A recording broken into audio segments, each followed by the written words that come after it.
It's beer o'clock on Real Ale Craft Beer. Today we've got a beer called Tino Pai. It's a New Zealand hazy pale ale coming in at 5.5% ABV in a 375 milliliter can.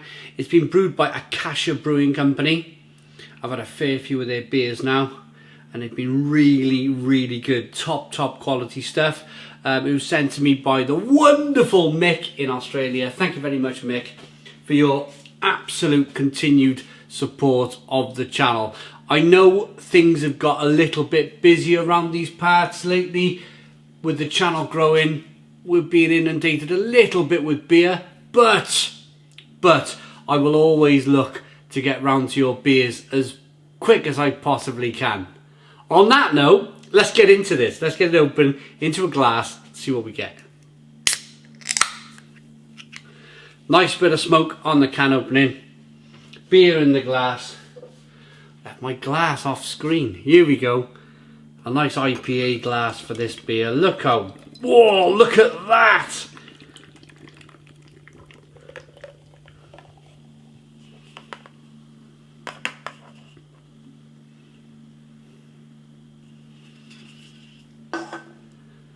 That looks fantastic. Absolutely terrific. Look at that. A one finger white head. Hazy as you like. Pale ale. Slow moving carbonation rolling up the side of the glass. That is so pale for a pale ale. So the brewers use a lot of light, very light malts. And the reason why the brewer does that is to put the hops on a platform. It's not about the malt. The malts are there to create sugar, which then gets created into alcohol by the yeast, in very simple terms. In a New Zealand pale ale like this, if the brewer was to use a darker malt, then you're going to get a lot of kind of that darker malt flavour. So the reason why the beer is looking so pale is that the brewer wanted to use a pale malt just to mainly extract the sugar. So then the hops can do their job. The hops can go into the beer and be all shiny and wonderful like hops generally are. Let's get the aroma on this beer then. Looks fantastic. Yeah, and it's just shining. Absolutely shining. Wonderful. I'm picking up loads of like tin pineapple chunks. Some grapefruits.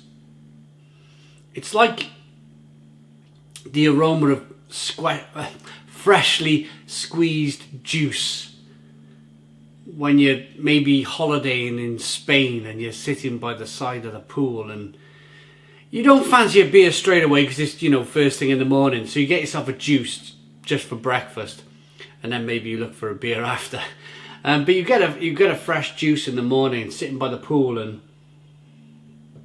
the sun's shining down on you and you're covered in sun lotion and smelling something as exotic as this. You can tell that I've been stuck in this place with the situation for the best part of 18 months now, can't you? Oh, we'll get away sometime, I'm pretty sure. Right, let's dive into this one. Cheers, everybody.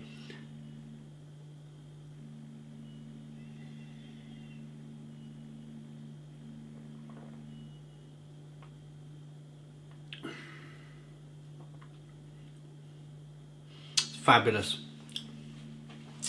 Oh, it's fabulous.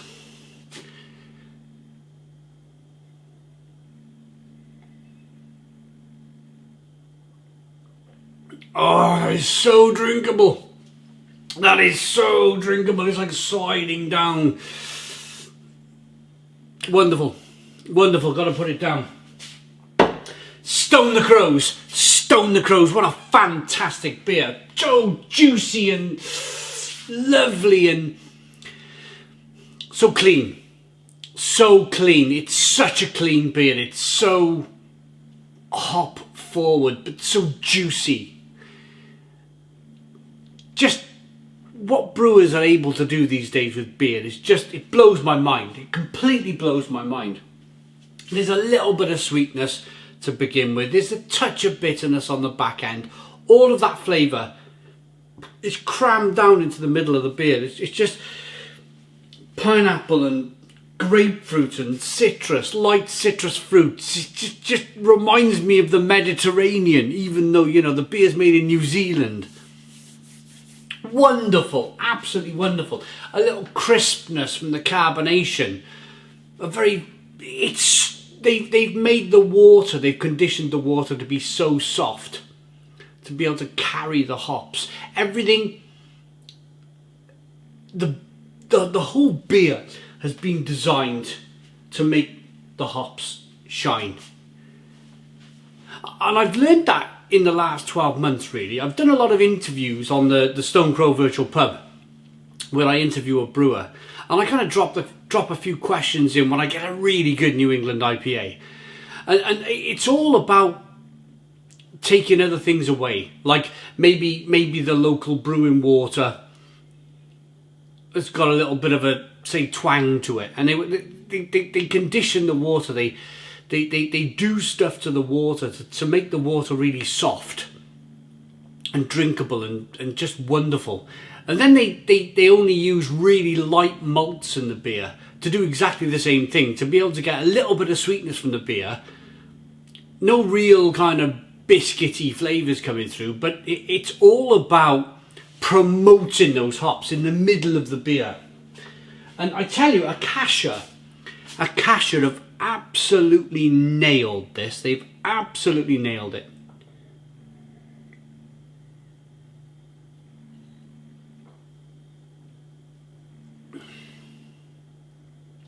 That is one of the best pale ales that I have ever reviewed on the channel.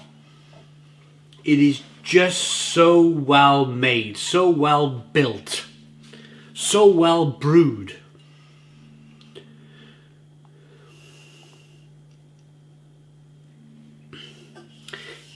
I tell you, at 5.5% ABV, if I add 8 cans of this, so my sister's about to turn 40, and I might be invited to her garden party.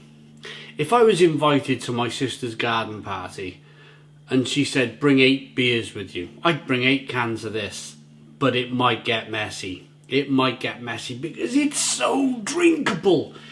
So drinkable. 5.5% ABV, 8 cans of this, blooming heck in the sunshine. You can imagine the trouble.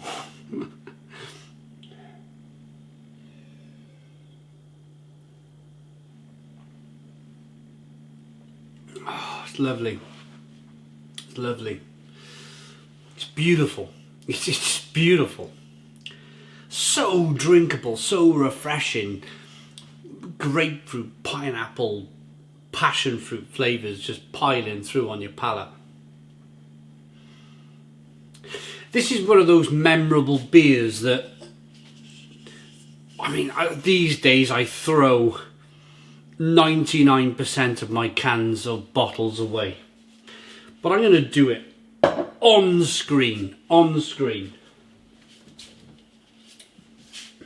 Ah, they won't fit. Right, I'm just going to, like, for now, I'm going to put it behind. That goes in the display.